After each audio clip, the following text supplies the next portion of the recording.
তোকে আমি অনেকদিন যাবত তোকে দেখে দেখে রাখি, তোকে ভালো লাগে আমার, তোকে আমি ভোগ করতে চাই, আমার মাথায় মালত হয়ে গেছে, আমারও চাহিদা মিটাবো, আরও চাহিদা মিটাবো। ওর জামা কাপড় তাই না খুলে দিয়ে দিচ্ছে, তখন আমি বলছি আমার শরীর খারাপ হয়েছে, আমি থাকতে পারবো না, আমার পেট লাগানো আছে। দোকানে আমি যাই শুধু একটা কন্ডম দিয়ে আসলাম, আপনার সাদা লুঙ্গি নষ্ট।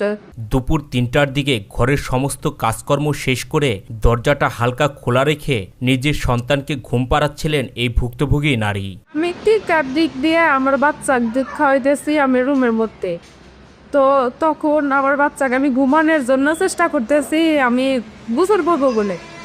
তো তখন আমার দরজাটা মানে চাপা দিয়ে না ছিল আর কি, পাশের রুমে ভাবি হাজবেন্ড হলো বাড়িতে গেছে, ও একা একা, এর জন্য বলছে যে দরজাটা একটু খোলা রাখেন। ও মাঝে মধ্যে এবং ঘুমে আসতেছে যাইতেছে, তো সেই ক্ষেত্রে আমার দরজাটা চাপা দেওয়া কিন্তু লাইটটা বন্ধ করে দেওয়া। ওয়াশরুমে রান্নাঘরের লাইটে আমার ঘরটা একটু জলো জলো আলো হইতেছে আর কি। হঠাৎই তার ঘরের দরজায় আওয়াজ শুনতে পান, বাচ্চাকে খাটের ওপর রেখে দরজা খুলে দেন। এরপর তিনি দেখতে পান এলাকার বড় ভাই হিসেবে পরিচিত আজহার তার ঘরের দরজায় নক করছিলেন। তো তখন কেউ একজন আমার দরজায় সেইভাবে নক করতেছে, তো আমি বলতেছি কে, ভাবি আসে না আসে, তো বলতেছে না দরজা খোল। তখন আমি দরজাটা মানে উঠে বাবু খাওয়াইছি, তো উঠে অন্যটা সাইরে দরজা খুলে আমি সালাম দিছি। তো দেখি যে আমাদের মানে ওইখানে মহল্লারই এক বড় মানে জায়গায় সবাই সম্মান করে, তো আমি সালাম দিয়ে বললাম কিছু বলবেন আমাকে। আচমকা এই নারীর ঘরে অন্য পুরুষ আছে বলে অভিযোগ করেন আজহার। এ সময় আজহারের সাথে অন্য একজনকে সাথে নিয়ে আসেন তিনি। তারা অভিযোগ করে বলেন দীর্ঘদিন ধরে এই গৃহবধূ তার ঘরে অন্য পুরুষকে আনেন। তো বলতেছে তুই কি করস, তো রুমে কে? তো আমি বলতেছি আমার রুমে কেউ নাই, আমার হাজব্যান্ড মাত্রই মানে 2টায় গেছে লাঞ্চে খাওয়া দাওয়া করে, আমার বাচ্চা আছে। তোর বাচ্চা তো কান্না করতেছে, আমি ঘুমাইবো কান্না করতেছে, কোলে নে। তো কোলে নেওয়ার পরে ও বলতেছে যে তুই কি করতেছো সেইখান থেকে, তুই কি বাচ্চাস, আমার চোখ ফাঁকি দিতে পারবি? তো আমি বলতেছে আমি এরকম কোনো মানে আমার জ্ঞান অবস্থা না অবস্থা, আমি এরকম কোনো কাজ করতেছি না যে আমি কারোর চোখ ফাঁকি দিব। তো তার নাম কি? তার নাম হচ্ছে আজাহার, আর সাথে একটা কালো করে মোটা করে ওই লোকটাকে আমি নাম জানি না।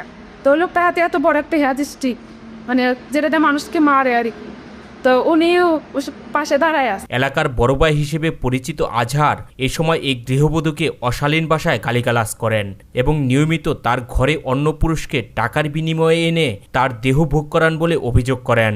তো বলতেছে তুই এই জায়গায় নিত্য নতুন মানুষ নিয়ে এসে আদর যত্ন করস, তোর দেহ ভোগ করাইতেছস, তোর টাকার কত দরকার আমাকে বলবি, আমি তো দিয়ে দাম, তোর তো ভালোই লাগে দেখতে, আমার কাছেও খুব ভালো লাগে, তো আমাকে বলবি তোর কত টাকার দরকার। এটা আমার মানে অসৃষ্টি ভাষা বকাবকি করতেছে। এই গৃহবধূ তাদেরকে শান্ত করার চেষ্টা করে বলেন আপনারা হয়তো ভুল ইনফরমেশনে এখানে এসেছেন।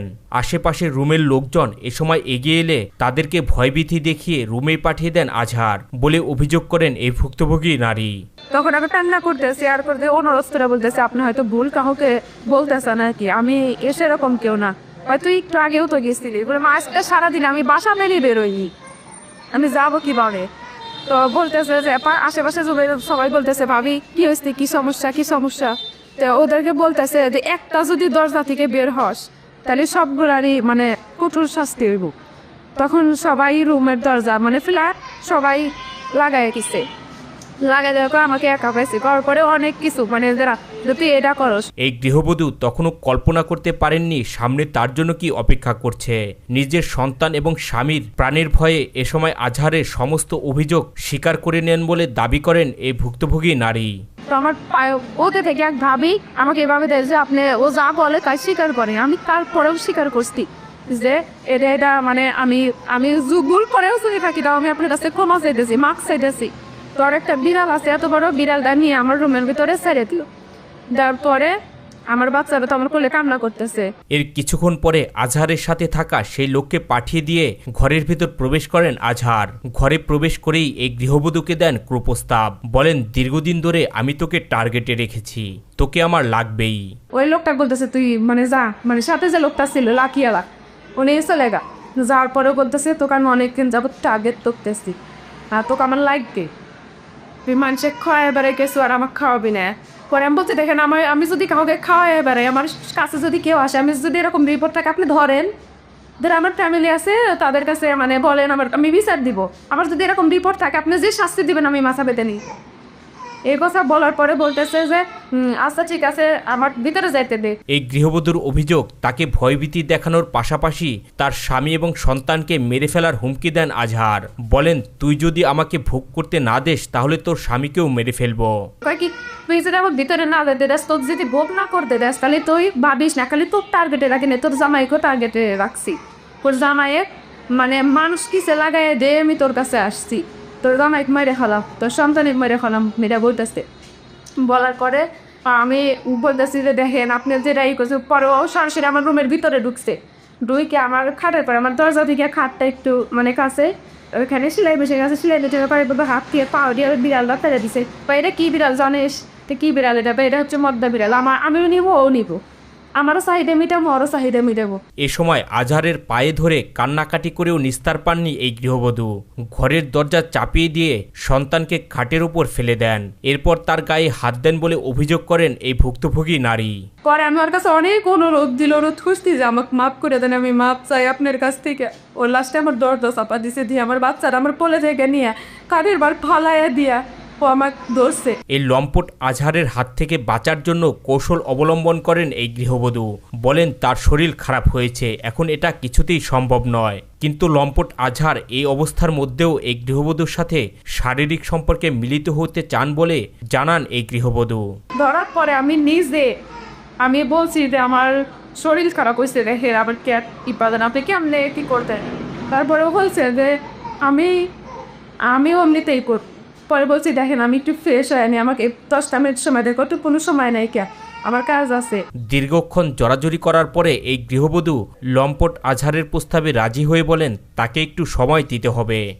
এরকম করে অনেক টাইম পাশাপাশি করার পরে তো আমি ওর কাছ থেকে পা ধরে মাপ চাই, বলছি যে আমি দোকানে আমি যাই শুধু একটা কন্ডম নিয়ে আসবো, আপনার সাদা লুঙ্গি নষ্ট, আমি চাই না যে আপনি মানুষের কাছে আমাকে সেটা করতেছেন আপনি ছোট হন, এই কথা বলছি, আমাকে সময় দিবেন। আমি অনুরোধ করে আমি আমার বাচ্চার মাথার পর হাত রাখছি, আমার বাচ্চা আমি কসম কাটছি, কী রাখা আসছি আমি তারা আরও কী রাখাসকে তার কাছে যে আমি মাত্র 1টা মিনিট সময় দিই, আমি দোকানে যাবো পণ্য দিয়ে আসবো যাতে আপনি সেফ থাকেন, এটার জন্যে আমি 1টা মিনিট সময় আমি কিনে নিয়ে এসে আপনার ডিমো আপনি আমাকে ব্যবহার করে চলে যান, আমার কোনো বিচার নেই, কারণ কাছে যাবি তাহলে তোর ফোন দি।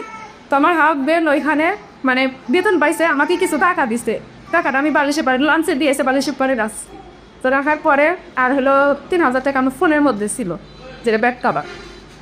তো সেই ক্ষেত্রে ওইখান থেকে আমি মানে আমার ওইখানে এত পয়সা, আমি যে 15 টাকাটা নিবো আমাকে বলছে ফোন আমার কাছে রেখে যা। নিজের ফোন লম্পট আজহারের কাছে রেখে কিছু টাকা নিয়ে ঘর থেকে কৌশলে বেরিয়ে যান এই ভুক্তভোগী নারী। এরপর তার স্বামীর সাথে দেখা করে সমস্ত ঘটনা খুলে বলেন। পরে আমি ওনার কাছে ফোন রেখে বলছি 1টা মিনিট সময় দেন, আমি কানতে আমার অন্যটা তো খারাপ আসছিলাম, অন্যটা শুধু বুকের পাট দিয়ে আমার বাচ্চা লাগছে, আমার বাচ্চাটা নিয়ে যায় কামনা তত্ত্বনে বিড়াল খামছে দিব, এটা বলে আমি আসছি, বের হয়ে গেটে আসছি, গেটে এসে দেখি চলতি একটা গাড়ি, মানে 1 সেকেন্ডও লাগি না, ওই চলতি গাড়ি তুইঠে আমি মানে আমার হাজব্যান্ড পেটেছে, আমি সরাসরি আমি হামিমের গেটে চলে গেটে আসার পরে আমার হাজব্যান্ডের ডাক দিয়ে আমি সব কথাগুলো বলছি। তারপরে উনি আমার রুমে এসেছিল, আমি যখন বেরো আসে আমার রুমে এসেছিল, কিছু টাইম পরে এখন গেছে কী করছে, এখন পর্যন্ত আমার রুমটা খোলা, আমি বাসায় যাইতে পারতেছি না, আমার বাসায় যাওয়ার মতো কোনো করেছি কিনা, এখন উনি আছে ওঠে, উনি আসছে কোথায় এটা তো আমি জানি না, আমি তো আমার রুমে রাইতে আমি আসছি। তার সাথে হওয়া অন্যায়ের বিচার চেয়ে এই ভুক্তভোগী নারী বলেন এই ঘটনার বিচার না হলে সমাজে এই ধরনের ঘটনা আরও ঘটতেই থাকবে।